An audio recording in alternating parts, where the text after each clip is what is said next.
Bienvenida, bienvenido. Hoy vamos a meternos a fondo con una expresión que, bueno, para muchos es familiar, casi rutinaria. Sí, de esas que hemos oído siempre. Exacto. Llamar a María, la Madre de Jesús, Madre de Dios.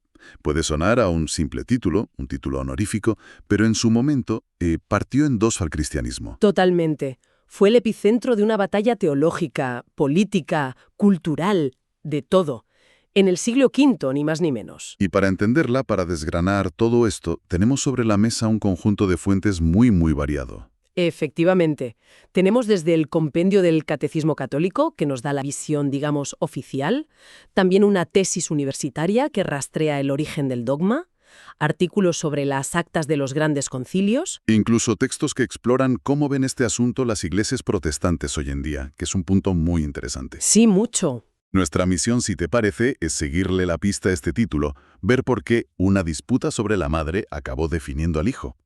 Y con ello, el futuro de la fe cristiana. Venga, pues vamos al lío, porque aquí hay mucha tela que cortar.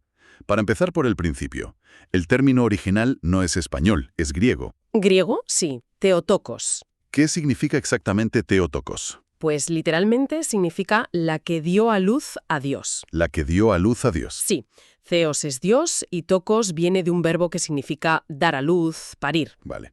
Pero, y esto es crucial, hay que entender desde el primer segundo lo que no significa. A ver. Las fuentes son unánimes en esto. No significa que María sea el origen de la divinidad o que existiera antes que Dios Padre. Claro, eso sería una herejía. Una barbaridad, sí. Significa simplemente que la persona a la que ella dio a luz en Belén, ese niño, Jesús de Nazaret, es Dios. Un momento. Madre de Dios. Entiendo la aclaración teológica, pero, oye, dicho así, suena potentísimo. Lo es. Es fácil que alguien se confunda, ¿no? Que piense que es una especie de diosa o algo así. ¿No era ese un riesgo? Un riesgo enorme. Y, de hecho, fue el núcleo de toda la controversia. Pero los defensores del término insistían en una cosa. ¿En qué? El foco no está en María, está en Jesús. El título no busca divinizar a la madre. Sino afirmar la divinidad del Hijo. Exacto. Proteger una verdad fundamental sobre el Hijo, el misterio de la encarnación. O sea, que Dios se hizo verdaderamente hombre. Como dice el Catecismo, ella es madre del Hijo eterno de Dios hecho hombre. Es la madre de una persona, y esa persona es divina. Vale, entiendo. La clave es la identidad de Jesús. Y aquí entra en juego un concepto que aparece en todas las fuentes y que es bastante denso. Sí, La unión hipostática. justo. Es el término técnico, pero la idea que hay detrás es fascinante. La Iglesia tardó siglos en encontrar las palabras precisas. ¿Normal? Y la fórmula final llegó en el Concilio de Calcedonia, en el año 451. ¿Y qué se dijo ahí? Se definió que en Jesucristo hay una sola persona con dos naturalezas, divina y humana. Una persona, dos naturalezas. Y lo más importante es cómo están unidas, sin confusión, sin cambio, sin división y sin separación. Ostras, eso es denso. Sin confusión, sin cambio, sin división, sin separación. Suena a trabalenguas filosófico. Lo parece, sí. A ver si podemos bajarlo a tierra. Para que nos entendamos, sería algo como el fuego. A ver, explícate. El fuego, por ejemplo, tiene luz y tiene calor. No son lo mismo, ¿verdad? Pero no puedes separar la luz del calor porque entonces deja de ser fuego. Están inseparablemente unidos en la misma llama. Es una analogía excelente. Perfecta, de hecho. Sí. Sí. La naturaleza humana y la divina en Cristo son distintas. No se mezclan ni confunden, igual que la luz no es el calor. Vale. Pero son inseparables. Pertenecen a una única y misma persona, el Verbo. O sea, no puedes señalar a Jesús y decir, ahora está actuando su parte humana y ahora su parte divina. Es siempre la misma persona divino-humana. La que actúa, sufre, habla. Y muere. Exacto. Y por eso, la mujer que le dio a luz es madre de esa persona. Es la Theotokos. Entendido. Una precisión de relojero suizo, ¿eh? Pero me cuesta creer que todo el mundo aceptara esto sin más. ¿Aceptarlo? ¿Qué va? Tuvo que haber bronca. Bronca. Hubo una guerra civil teológica, literalmente.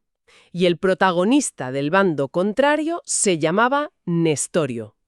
El famoso Nestorio, patriarca de Constantinopla. Él mismo, a principios del siglo V. Él escuchaba a la gente en la iglesia aclamar a María como Theotokos y se escandalizaba. Decía que ese título era pagano, que era peligroso.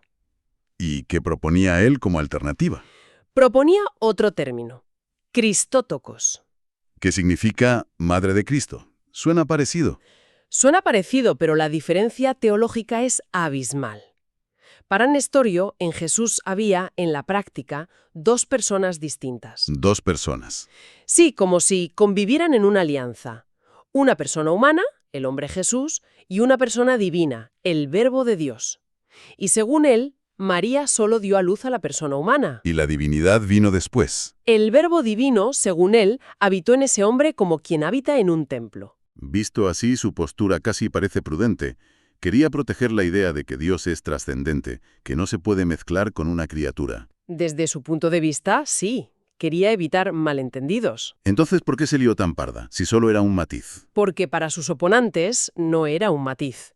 Era un torpedo en la línea de flotación de la fe. Fuerte. El líder de la oposición fue Cirilo, el patriarca de Alejandría.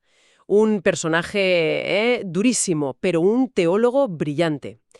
Cirilo vio inmediatamente las consecuencias de la idea de Nestorio. ¿Y cuáles eran? Si María solo dio a luz a un hombre al que luego se le unió la divinidad, entonces Dios no se hizo hombre realmente. Claro. Simplemente poseyó a un ser humano. Y la pregunta clave es, si Jesús son dos personas separadas, ¿quién murió en la cruz? ¿Solo a la persona humana? Claro. Si solo murió un hombre, su sacrificio no tiene el poder infinito para salvar a toda la humanidad. Exactamente. Y si el que murió fue Dios, pero no era de verdad hombre, su muerte no nos afecta, no nos redime como humanos. Ahí diste en el clavo. Cirilo argumentó que si se rompía la unidad de Cristo, se rompía la salvación. Era así de simple. Por eso insistió con una fuerza tremenda. Jesús es una única e indivisible persona desde su concepción. Y por tanto, María es la madre de esa persona, que es Dios y hombre. Y el concilio de Éfeso del 431 le dio la razón. Le dio la razón, sí. Se condenó la postura de Nestorio y se proclamó solemnemente el dogma de María Theotokos. O sea que lo que parecía un debate sobre cómo llamar a María, Era en realidad una batalla a vida o muerte sobre la identidad de Jesús. si Nestorio hubiera ganado, el cristianismo que conocemos hoy sería radicalmente distinto. Radicalmente. Y las fuentes cuentan que aquello no fue un debate frío entre académicos, ¿sabes? No. La gente de Éfeso, donde por cierto había una gran devoción a María, esperó toda la noche fuera del concilio. Toda la noche. Toda la noche. Y cuando los obispos salieron y anunciaron que se había proclamado a María como Theotokos, la ciudad estalló de alegría. Hubo una procesión con antorchas por toda la ciudad. Qué imagen tan potente. Para ellos no era una abstracción, era algo muy real. Era la confirmación de la fe que ellos ya vivían. Y es curioso porque uno de los artículos que manejamos, el de la perspectiva protestante, señala algo que a muchos les sorprenderá. Sí, es un dato muy revelador. Dice que grandes teólogos de la Reforma como Lutero o Calvino, e incluso muchos evangélicos hoy, aceptan el término Theotokos. Así es. Y lo aceptan precisamente por la razón que defendió Cirilo. No por devoción a María, sino por lo que implica para Jesús. Exacto. Entienden que el título Theotokos es un baluarte que protege la cristología ortodoxa. Es la forma más clara de decir, Jesús es una sola persona, y esa persona es Dios. Rechazarlo, de alguna manera, es abrir la puerta a Nestorio. Justo. Oye, y una cosa, el concilio es en el 431, pero esa anécdota de la gente de Éfeso me hace pensar, esta idea no pudo salir de la nada de un día para otro. No, claro que no. La gente ya creía esto de forma generalizada. Tenemos pruebas. Totalmente. Y aquí es donde las fuentes nos dan una sorpresa mayúscula. Demuestran que la fe del pueblo muchas veces se adelanta a las definiciones formales. ¿Y cuál es la prueba? El documento más impresionante es un trocito de papiro encontrado en Egipto. Un papiro. ¿Sí? Contiene la oración mariana más antigua que conservamos. Se llama Subtum Presidium, bajo tu amparo. ¿Suena? ¿Y de cuándo es? Los papirólogos la datan alrededor del año 250. 250. Es increíble. Casi 200 años antes del concilio de Éfeso. Sí, es una época en la que los cristianos aún eran perseguidos por el imperio. ¿Y te dice esa oración? Pues empieza invocando a María explícitamente como Santa Madre de Dios, Sancta Dei Genetrix en latín, que es la traducción de Theotokos. O sea, que no fue un invento de los obispos del siglo V. Para nada. Era una creencia arraigada en la piedad de los cristianos de a pie desde tiempos muy, muy tempranos. Y esa piedad, claro, no surgía en el vacío, se apoyaba en lo que escuchaban en las Escrituras. Por ejemplo, Por ejemplo, en el Evangelio de Lucas, cuando Isabel, llena del Espíritu Santo, saluda a María diciendo: «¿Quién soy yo para que la madre de mi Señor venga a verme?» la madre de mi Señor. YHWH. O sea que Isabel, inspirada, está llamando Dios al niño que María lleva en el vientre. Exacto. Los ladrillos de esta construcción ya estaban en los textos fundacionales. Y supongo que en los primeros teólogos también. También, San Pablo, en Gálatas, escribe que, llegada la plenitud de los tiempos, envió Dios a su Hijo nacido de mujer. No dice nacido de mujer y luego adoptado, no. El Hijo de Dios nace de mujer. Y luego, claro, están los padres de la Iglesia. Ya San Ireneo en el siglo II hablaba de María como la nueva Eva.